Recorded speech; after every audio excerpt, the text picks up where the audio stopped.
Miranda Construction ay kasalukuyang may magaganap na press con regarding sa launching ng low-cost housing project. Ikalawang press conference na ito para may pakita ang progress ng project. Sigurado si Rafael na ilalabas ang issue sa top search kaninang umaga. Sinadya ni Rafael ang magpatawag ng media para ipa-address ang issue sa babaeng pakakasalan kasama ng ama nito. Naipakita na sa video ang structure design, ang location at ang iba pang plano sa project. And Rafael is sure na ulanin sila ng madaming questions ng mga reporters regarding sa next project na sisimulan na sa susunod na buwan at sa issue ng pagiging bastarda ng kanyang asawa. We will now move on to the question and answer portion. Just raise your hand and we will choose who among you will go in front to start the question. Paliwanag ng MC. Sir! Tayuan ng mga reporters at unahan sa pagtatanong. Lahat ay nagkakagulo at nag-uunahan na maabot ang mic sa gitna. Sir, hindi po ba kayo natatakot na masira ang image ng kumpanya kasabay po ng lumabas na balita kaninang umaga? Unang tanong pa lang ay ang issue na kanina ang lumabas. Okay, I will address this issue today. Umpisa ni Rafael. Please take a seat first and huwag kayong magkagulo because all of you will have the opportunity to ask kahit abutin tayo ng ilang oras. Huwag lang maghapon dahil namimiss ko ng asawa ko. Pagbibiro pa nito. Nagsimula na magsabalik sa upuan ng mga reporters at naghanda na sa pakikinig. First of all, ang mga kumpanya namin ay mas naging matatag dahil sa partnership na aming ginawa.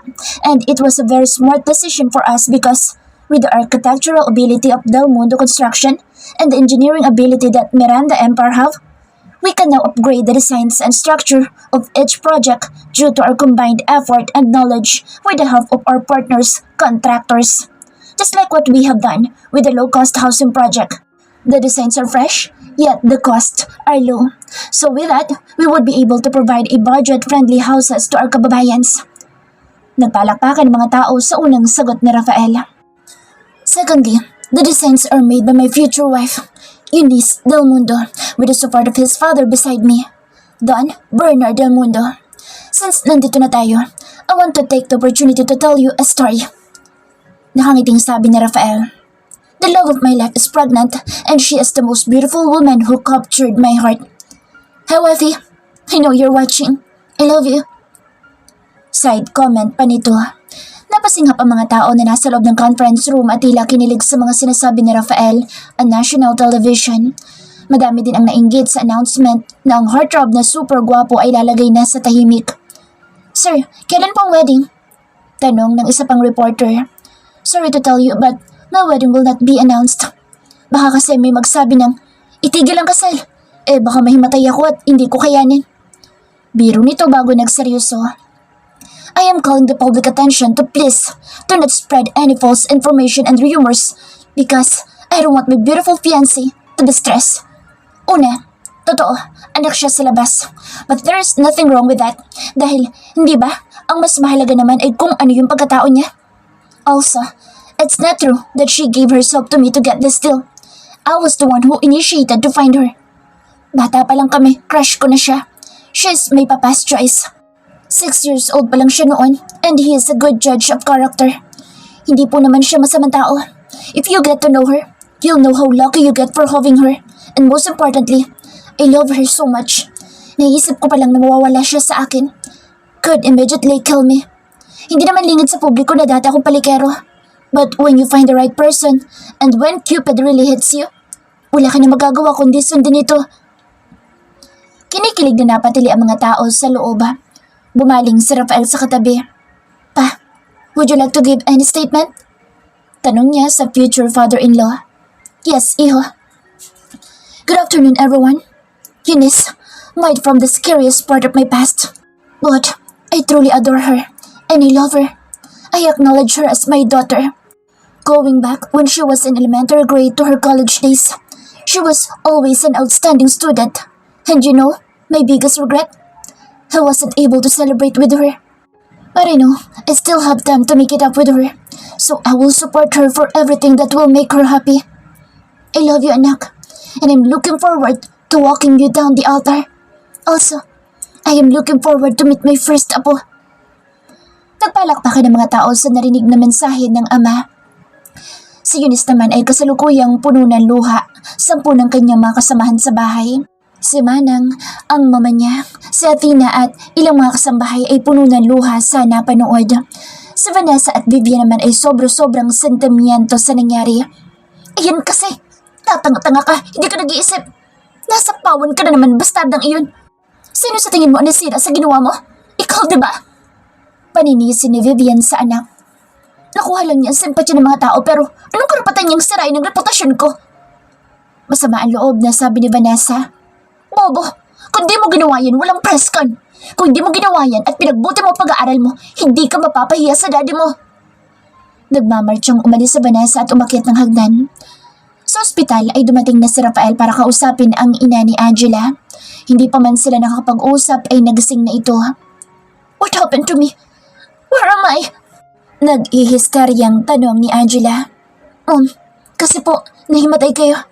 Sagot ng nurse. Ako nahimatay? Baka dahil sa pregnancy ko. Sabi nito nang mapatingin kay Rafael nang nakangiti. Honey, you're here. Hindi naman ito pinansin ni Rafael. Ma'am, actually, we've run some tests and negative po ang pregnancy test ninyo. Baka po dahil lang sa pagod. No, because I am pregnant. Angela, stop it. Malakas ang boses na sabi ni Rafael. Akala mo ba mahuhulog ako sa bitag mo? Don't ever come near me or my wife, because if you do, I might have killed you. You're not allowed to enter my house, my office, and to any establishment affiliated with me. Do you understand me? Tumalikod na ang binata at sumunod ng umalis sa Michael. Naiwan namang nag-iiyak ang dalaga. Mabilis namang naagapan ang mga problema, mabuti na lang talaga at madami pa ding taong nagmamahal at pwedeng magmahal kay Eunice sa kabila ng kanyang pangit na nakaraan. Maganda ang naging impact ng press con sa stability ng kumpanya at may mga ilang bagong investors ang pumasok upang lalong palakasin at palaguin ang negosyo.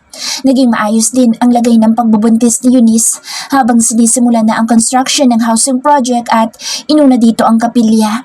Ipinatayo ito bilang pasasalamat sa matagumpay na project ng Del Mundo at Miranda. Lumakad ang mga araw at ngayon ay ang nakatakda niyang pakikipag-isang dibdib kay Rafael.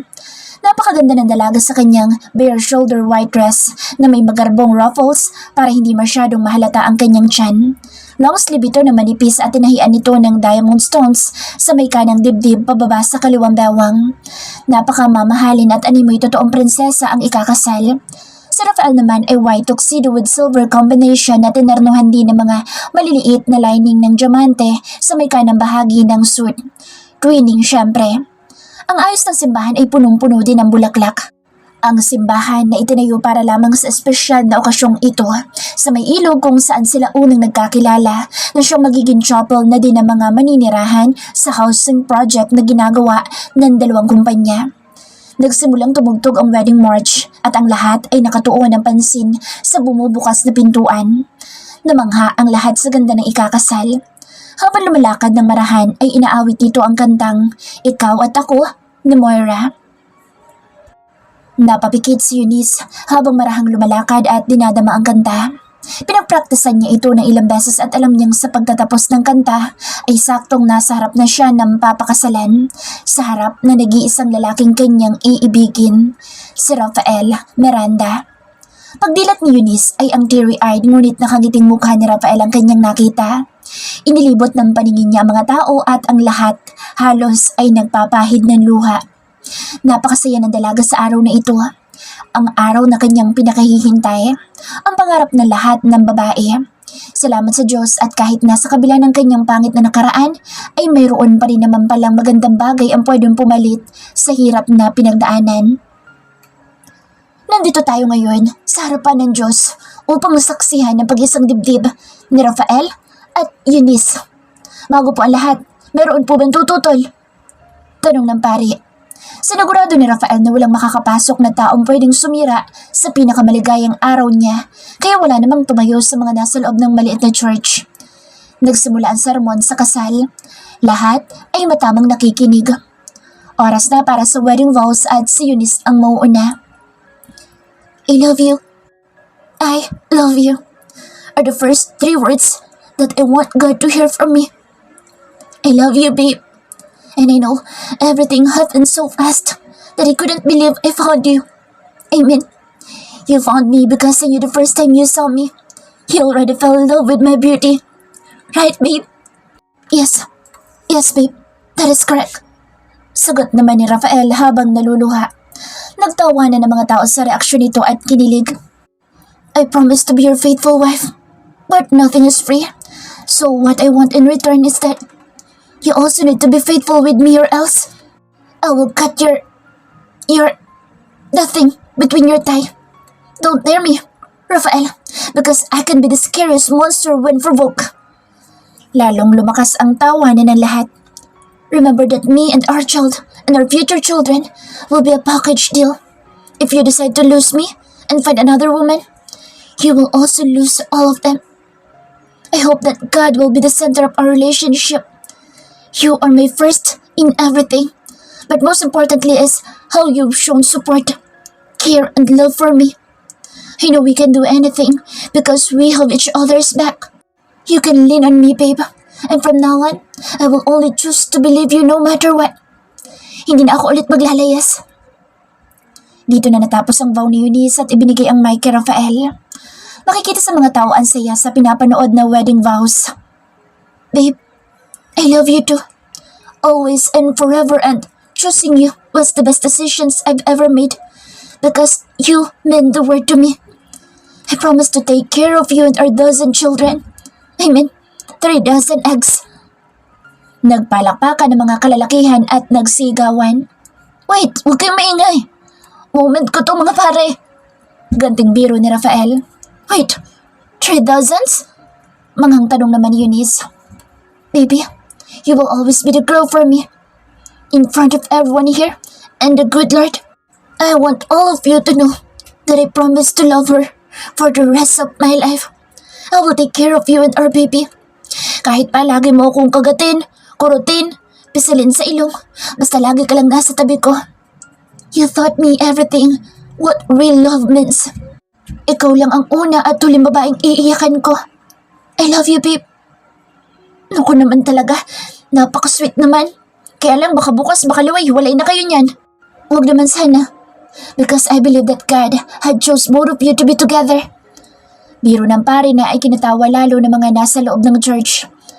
I pronounce you husband and wife. You may now kiss the bride. Pagtatapos ng pare sa seremonya ng kasal, dahan-dahang iniangat ni Rafael ang belo at marahang hinalikan si Eunice habang nakapikit ang mga mata kasabay ng pangakong habang buhay silang magsasama. Alam nilang madami pa silang problemang kaharapin ngunit sa presensya ng bawat isa ay walang hindi masusolusyonan. Sa pag-ibig, meron daw 3 bagay na mahalaga. Love, trust, and respect. Kapag daw may nawalang isa, hindi na mabubuo ang pagsasama. Kaya mas piliin ninyong paniwalaan at damayan ang bawat isa. Dahil ang pinakamabigat na problema sa mundo ay pagsira na ang sarili mong pamilya. Pag wala kang pera, madali lang masolusyonan. Pag nagkasakit ka, gagaling ka din naman. Pag malungkot ka, may araw na tatawa at tatawa ka. Pero pag ang tahanan mo mismo ang nawala sa'yo, mahirap nang ibalik ang dati. Our husband or wife will always be our home. Ang wedding reception ay sa covered court ng Hausung Project. Nga lamang ay nagawa ng paraan para maikulob at gawing aircon ang lugar. Ang menu ay si Eunice ang nasunod. Beef pot roast, hamonado, fisherman's delight, buttered creamy seafoods, chicken cordon bleu, embutido, lengua lamb chopstick with smashed potato, nido soup, corn soup, and of course, kare-kare, crispy kangkong, and squid for appetizers. Bumabaha ng juices at bumabaha din ng alak. Hindi umatan sa wedding si Vanessa at Mommy Vivian. Tanging ang ama lang ang nagpunta at si Kuya Vincent. Bahala silang mag-ina. Baka nga mabuti na iyon at baka manggulo pa sila sa wedding ng taon. Dumating din ang pamilya nila Angie, kasama ang kapatid at magulang nito. Ganon din ang ilang tauhan sa farm ng Del Mundo at syempre, ang 4 niyang kaibigan kasama na ang mga girlfriends nito. Masayang-masaya siya dahil sa panahong akala niya ay mawawala na si Rafael ay parang gumuho ang kanyang mundo. Nakangiti si Eunice habang tinititigan ng asawa na nakaupo sa kanyang tabi. Babe, baka naman hindi ka na makakain yan kakatitig mo sa akin. Sabi nito habang nakatitig sa kanya. Siguro, akong gusto mong papakinan, no? Nanunod yung bulong ng asawa. Loko ka. Tsara ulo ka talaga. Sabay kurot niya sa tagiliran. Babe, aray naman. Gigil na gigil ka na naman sa akin eh. Nakasimangot na sabi nito. Sayang ang kutas babe, baka magkasugat. Dugtong nabiro pa nito. Babe, I love you. Sabi ni Eunice sa asawa na sinamahan pa ng pagpapakyut ng mata. I love you more and our little one. Promise me, hindi mo na ako iiwanan ha. Pinakasalan na kita. Huwag ka na magsasalo sa ibang babae dahil ikaw lang ang gusto ko na makasama sa habang buhay. Babe, okay? Naramdaman niyang pumintig ang baby sa kanyang tiyan na parang sinasabing, I love you too, daddy. Gumalo ang baby. Sabi niya, I love you too, daddy. Talaga? I love you, baby. Excited ako makita ka, anak.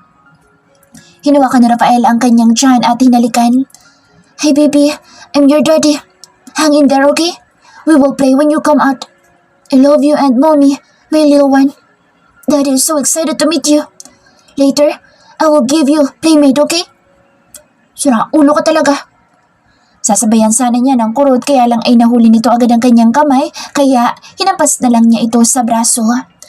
Natuwa si Eunice sa sinabi ng asawa. Ano kayong baby natin, no?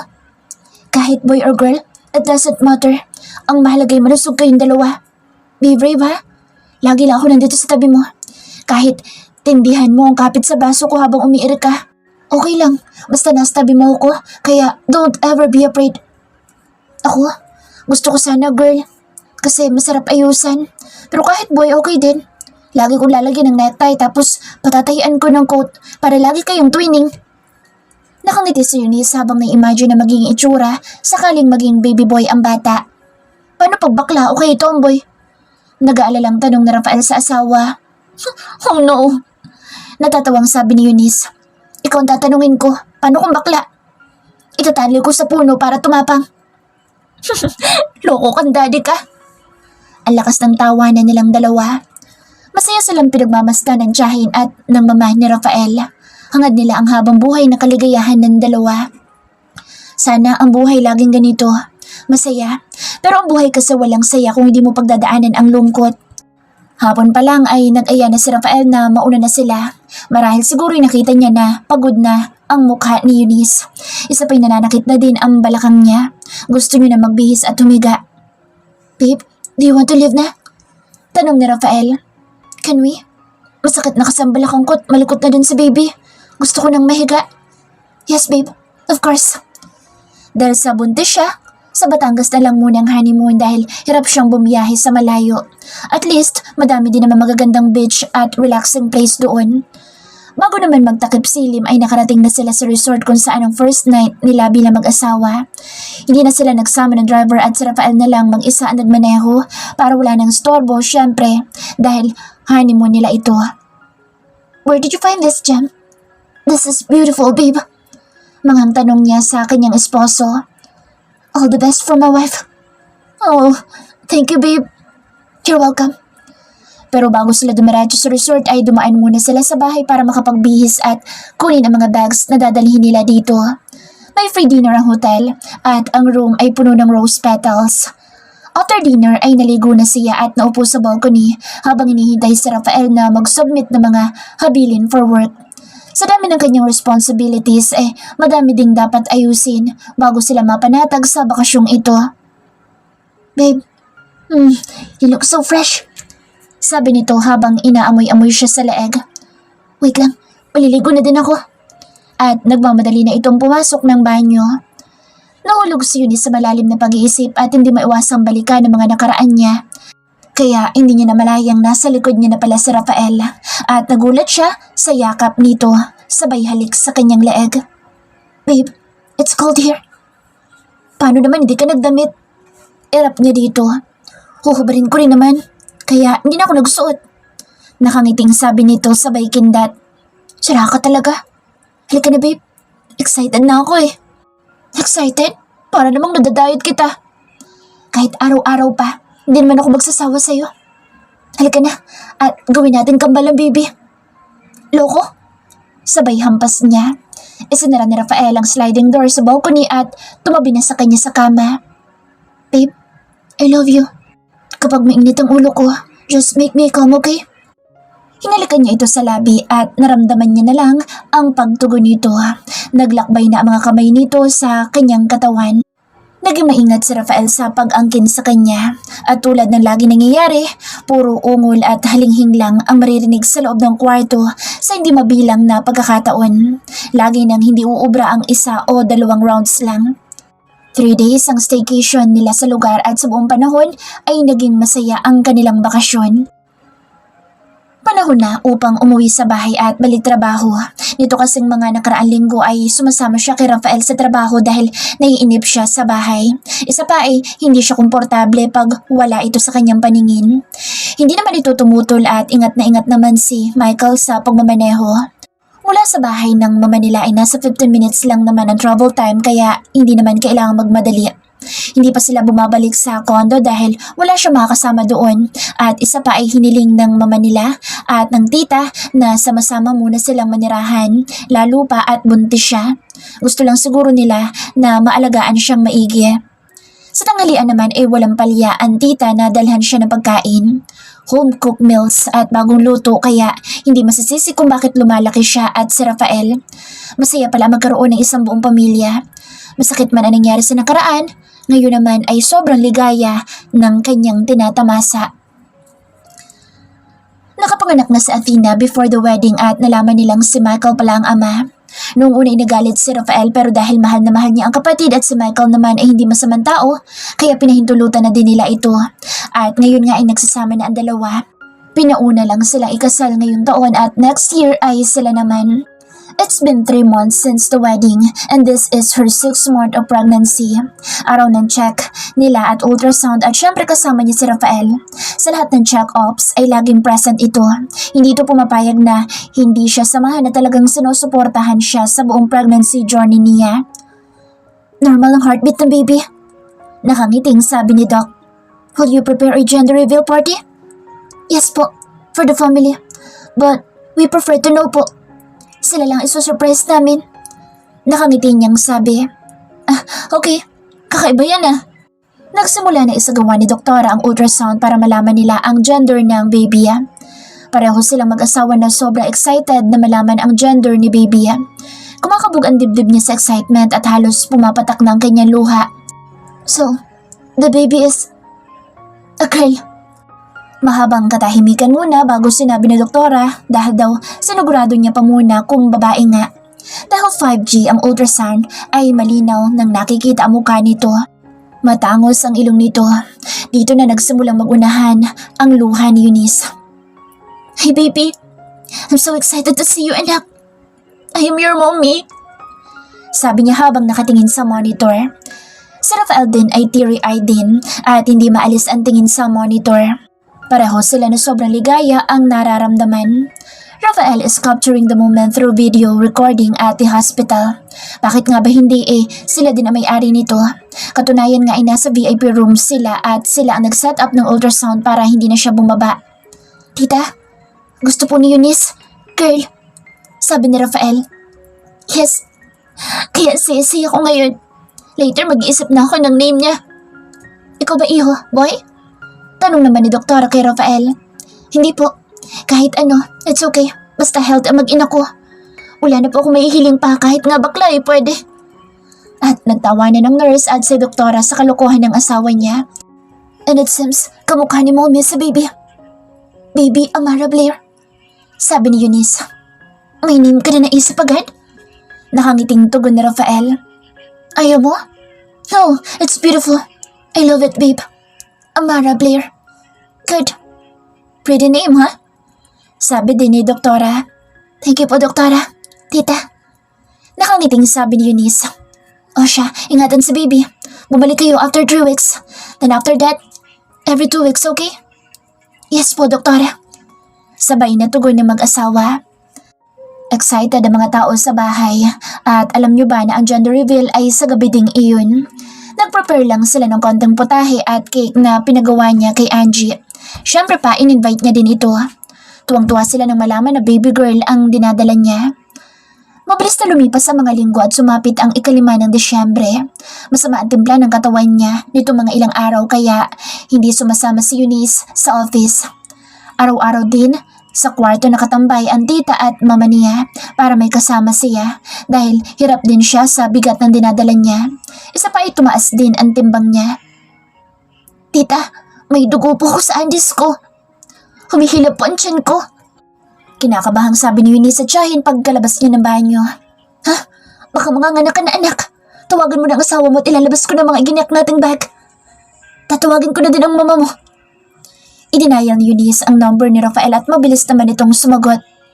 Babe, manganganak na ako. Napadaing pa siya dahil biglang gumuhit ang sakit. Sige, aalis na ako. Gusto mo bang sa ospital tayo magkita? No, umuwi ka na. Hihintayin kita. Ikaw dapat ang magdala sa akin doon. Okay. Tumakbo na si Rafael at lumabas na ng office. Hindi pinapatay ang telepono. Derek, kaumay ka. Manganganak ng asawa ko. Iparedy mo sa sasakyan at ikaw muna bahala dito. Bili nito kahit nagmamadali na siya namang maagap na sinusundan ni Derek. Yes, sir. Pagbaba ni Rafael ay nakahanda na si Michael at pagsakay ay binilasan na ang pagpapatakbo. Michael, bilisan mo. Kasi hihintayin daw niya ako. Ako na bahala, bayo. Kalma lang. Ganyan-ganyan ang nararamdaman ko nung manganganak na si Athena eh. Ninanervyos ako. Oo nga, kaya kayo nahuli eh. Natatawang sabi ni Rafael. Isipin mo yun, naisahan mo ako under my nose. Bayong naman, hindi sa ganoon yun. Gustong-gusto kitang kausapin pero takot na takot sa Athena eh. Ako ang malalagot kapag sumuway ako, diba? Rafael! Dinig niyang sigaw ni Eunice sa phone. Hello? Babe, are you okay? No! Sagot nito, muli ay napasigaw na naman ito. Hindi na maintindihan ni Eunice kung anong unang tutulo, sipon o luha. Oh, Iya, halika na at subukan mong ilakad-lakad para mabawasan ang sakit. Sabi ng mama habang naghihintay sila kay Rafael. Ready naman na ang lahat ng gamit sa labas. Hindi naman nagtagal ay dumating na si Rafael at binuhat na siyang pasakay ng van. Pagdating sa ospital ay agad siyang dinala sa VIP room kung saan naghihintay na si doktora. Nakaset up na ang mga aparato at may 2 kama. Ang isa ay sa panganganak at ang isa ay ang paglilipatan sa kanya pagkapanganak. Maya-maya ay pumutok na ang panubigan niya at hindi naman siya pinahirapan at mabilis na lumabas si baby. Madaming dugo ang nawala kaya nangihina siya. Sa pagod ay nakatulog siya at nang magising ay malinis na siya. Hi babe, how are you? Tanong ni Rafael na hindi naman umaalis sa tabi niya. Mga 1 oras ang lumipas nang dinala na si baby sa room.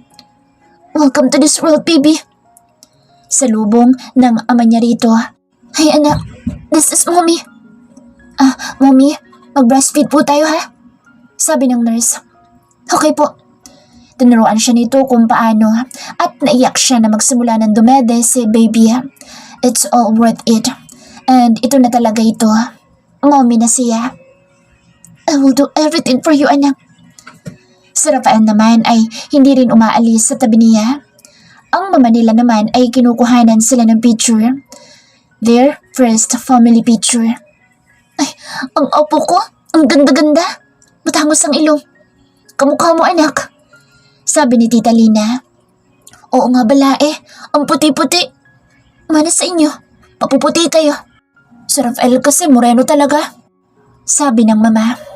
Oo, mana sa ina, ano? Gigil na gigil ang 2 matanda sa apo. Si Athena kasi ay naiwan sa bahay dahil kakapanganak lang din at hindi pa makakasama.